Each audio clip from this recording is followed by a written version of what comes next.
But it's been 3 years since our next guests upped and left the bright city lights for life in the country, a journey they've documented on their show Fletcher's Family Farm. Before they join us, here's a look at this year's Christmas special.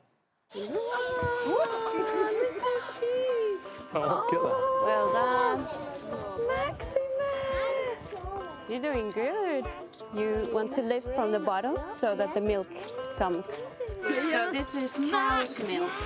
You're gonna be They love it. sheep farmer. That is such a beautiful sight.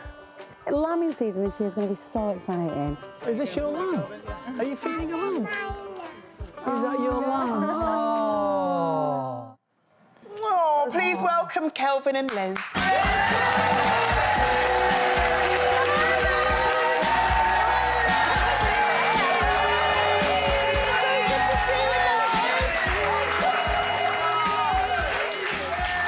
Do you know what was amazing? Is all of us watching it, everyone in the audience is going, oh.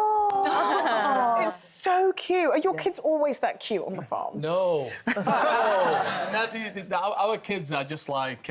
Kids. Yes, just kids, yeah. you know, and I think living on a farm is just an extra dynamic, really. You know, every morning for the school run, we can't find socks, they won't do as they're told. Yeah. It's just But it's that... 4 children under 8, 4 kids under 8. Yeah.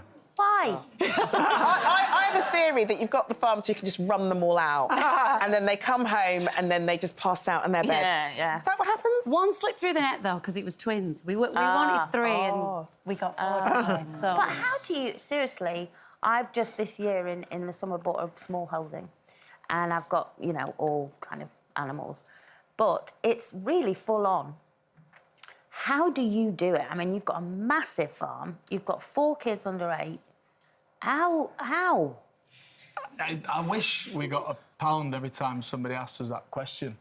And it's Are you bored of it? Is that No, it's great. No, because I thought it was quite good, to be fair. But... It's almost like we have this formula. We don't, and I don't know how we do it, and I don't even know if we are doing it successfully. We're just like every parent. You're just doing your best. You're doing what you think is right, and at times it's crazy. And it's a full-time job, isn't it? It is. Parenting's a full-time job, farming's a full-time job, the kids' school schedule is a full-time job. Yeah. I want to ask you about the farming. You're not doing a Jeremy Clarkson and you haven't got a Caleb lurking in the background running it all for you. I think I'm Caleb.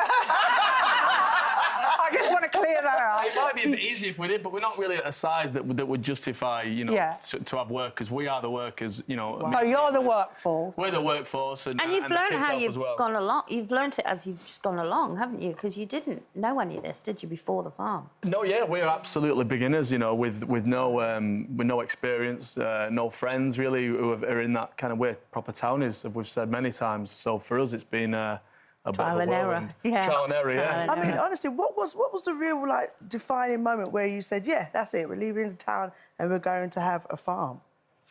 Well, we were originally going to move to America. Right. That's in a complete California. different... I know. We were going to be on the beach, we were going to, you know, and then lockdown stopped that happening because of the visas. And we'd already had that in mind, that we wanted to... We'd sold the house, we were already in that, let's do something different. Kelvin had been in Emmerdale for 20 years. And then Kelvin saw the farm, and that's what sparked the idea. He saw it for sale on Rightmove, and...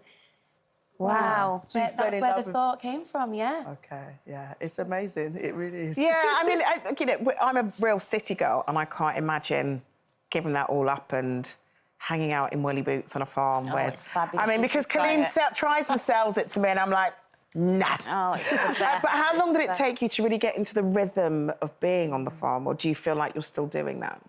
I think, yeah, 3 years in now, it does feel like we're still kind of doing that. You'll know this yourself, Colleen, as well. Things don't always pan out as you expect them. And when you're learning something new, like animals, you know, there's a sense of responsibility that it can be quite overwhelming at times.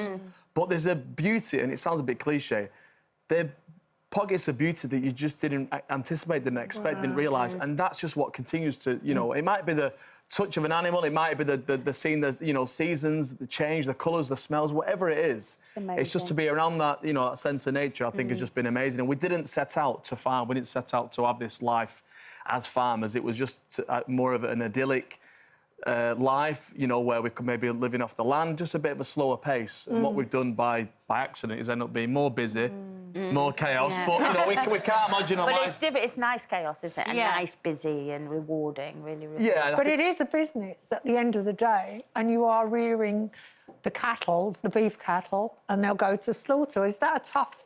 Was that a tough thing to get your head round? That yes, they're lovely animals and everything else, but you're going to part company with them at the end of the day. I don't know. I think the hardest thing was understanding my choices as a consumer, how wrong I was. Because how wrong we were when we're always chasing cheap produce or not having an understanding of where it's come from. Yeah. You just haven't, you know, whereas now I've gone as producers, I want to know where that food has come from, who's produced it, and how it's got there, you know. And now I'm making much more considered decisions, really. And then I see the end result, when you're eating animals, as an absolute privilege and an honour because we've reared those animals ourselves. And our kids have a great grasp of that and a great understanding. And for me, that's a privilege. And the more people can understand that and learn about that, I think, you know, the more we... Like anything in life, the more you get an understanding, the more you appreciate it. Agreed. Yeah, and I think that just kind of comes full circle. So, Liz, what are your plans for tomorrow? Well, this evening, Christmas Eve, obviously, and then tomorrow.